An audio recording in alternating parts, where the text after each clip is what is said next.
May inaasahang posibleng mabuo na bagyo sa susunod na linggo mga kababayan.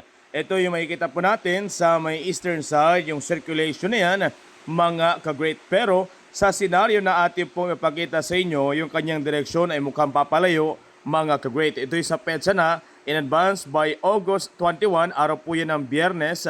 At pagdating ng August 22, araw po ng Sabado, yung kanyang direksyon patungo paakyat sa bahagi ng Japan area mga ka-great. At makikita natin maring categorize ito na possible maging isang typhoon category. Then kung inyong tatanungin, makaapekto ba ito sa ating bansa? Sa senaryo, hindi ito direkta makaapekto mga kababayan. Maaring hihilain lang po nito yung habagat na sa magdadala ng pag-ulan.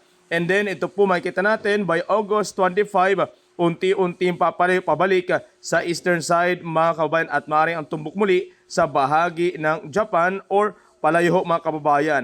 Then may kita natin sa mga susunod pa up to August 29, wala po tayo nakikitang any possible circulation na maging ganap na bagyo. Pero ito pong senaryo na yan, maaari pong magkaroon ng development, maaari pong ito po ay ang direksyon na punta sa bahagi ng Taiwan or bumaba pa ng bahagya or papasok ng ating Philippine Area of Responsibility. Kaya abangan po natin. Pero yung medyo klaro po ngayon, mayroong buong posibleng panibagong bagyo mga kababayan. Samantala, kung ating pag-uusapan naman sa lagay ng panahon sa ngayon, may kita natin yung malaking bahagi ng ating Luzon ay nakarnas po ng medyo maulap na papawirin at kanina sa ilang part ng Luzon ay nakarnas po ng mga pag-ulan mga kababayan.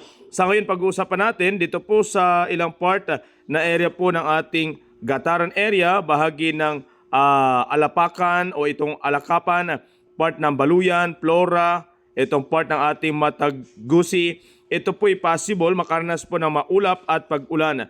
And then ilang part ng Alamenos, Santa Cruz, Olongapo, Mariveles, Metro Manila, asan po yung possible kalat-kalat na pag-ulan. Ang ilang bahagi ng ating Palawan mula sa part ng San Vicente, ilang part ng ating Puerto Princesa, sa kasalukuyan ay nakarnas po ng bahagyang kalat-kalat na pag-ulan. And then ang ilang part naman na area po ng ating Kalibo, bahagi ng ating Romblon, part ng ating San Fernando, bahagi ng Masbate, and part ng Bulan sa bahagi ng Bicol area. Pero makikita natin yung plain green, yan ibig sabihin, klaro po dito, wala masyadong kumpol na kalapan. Malaking bahagi ng ating Negros, Cebu, Bohol, bahagi ng Leyte at Samar, at malaking bahagi ng Mindanao, maganda ang panahon. Nakikita na natin na medyo apektado na habagat ay ang ilang part ng ating Luzon.